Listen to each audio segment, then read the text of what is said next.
मेरा अनुमान है कि अगर खामेनेई हमारी नजर में होते तो हम उन्हें खत्म कर देते। हम खामेनेई को मारना चाहते थे लेकिन कोई मौका नहीं मिला।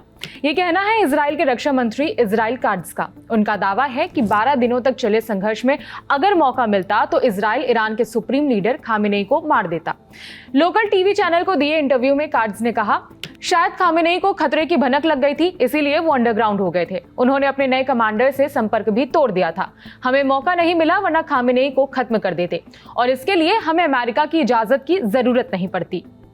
बता दें कि खामेनेई बीते कुछ दिनों से दुनिया की नजरों से गायब थे, लेकिन भारतीय समयानुसार 26 जून की सुबह से बैक टू बैक उनके कई सारे सोशल मीडिया पोस्ट सामने आए, जिसमें उन्होंने अमेरिका को खूब टारगेट किया। लिखा कि ईरान के सरेंडर जैसी बातें ट्रंप के मुंह से अच्छी नहीं लगती। जिस तरह से ईरान ने अमेरिकी बेस पर हमला किया, ये अमेरिका के लिए तमाचे की तरह था।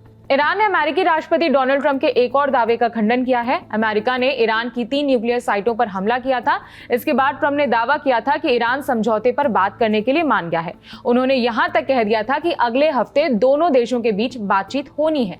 अब ईरान के विदेश मंत्री अब्बास अरागची ने ट्रंप के इस दावे को खारिज कर दिया है। ईरान के सरकारी न्यूज चैनल के साथ इंटरव्यू में अरागची ने कहा, वो अभी इस बात पर विचार कर रहे हैं कि अमेरिका के साथ नए सिरे से बात करने में उनके देश का कोई फायदा है भी या नहीं, खासकर तब जब ईरानी न्यूक्लियर साइटों पर अमेरिकी हमलों के बाद 5 दौरे की बातचीत बीच में ही खत्म हो गई थी। अरागची के अलावा व्हाइट हाउस ने भी ट्रंप की बातचीत वाले दावे से पल्ला झाड़ लिया है। व्हाइट हाउस की प्रेस सेक्रेटरी कैरोलिन लेविट ने पत्रकारों से कहा कि अभी ऐसा कोई कार्यक्रम तय नहीं है। मिडिल ईस्ट के अमेरिकी राजदूत से उनकी बात हुई है। उन्होंने बताया कि अमेरिका ईरान के साथ साथ कतर जैसे मध्यस्थों के भी संपर्क में है। अगर कोई बैठक होती है तो उसकी सूचना दी जाएगी। बता दें कि इन हमलों के बाद अमेरिका लगातार कोशिश कर रहा है कि ईरान के साथ उसकी सीधी बैठक हो। 22 जून को अमेरिकी विदेश मंत्री मार्को रूबियो ने सीबीएस चैनल से कहा था कि उन्होंने ईरान के साथ समझौते के लिए हर संभव प्रयास किया है। ईरान के न्यूक्लियर साइट्स की बात करें तो न्यूयॉर्क टाइम्स की रिपोर्ट के मुताबिक ईरानी विदेश मंत्री अरागची ने कहा कि परमाणु सुविधाएं गंभीर रूप से क्षतिग्रस्त हुई हैं।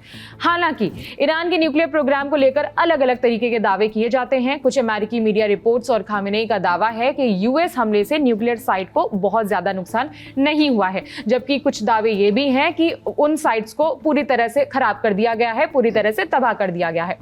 आपको याद दिला दें कि अमेरिका ने 22 जून को ईरान की 3 न्यूक्लियर साइट्स पर हमला किया था, फोर्डो, नतांस और इस्फहान। जानकारी के लिए बताते चलें कि 12-13 जून से ईरान और इजराइल में संघर्ष चल रहा है। बीच में ट्रंप ने सीजफायर की जानकारी दी थी, लेकिन फिर भी दोनों देश एक दूसरे की तरफ से किए गए हमलों का दावा करते रहते हैं। दोनों देश अपनी अपनी जीत का भी दावा करते हैं। तमाम दावों के बीच ट्रंप भी कथित सीजफायर का क्रेडिट खुद को देते हैं। खैर, इस खबर में इतना ही। संघर्ष से जुड़े सारे अपडेट्स हम आप तक पहुंचाते रहेंगे। मेरा नाम है विभावरी। देखते रहिए दी ललन टॉप। शुक्रिया।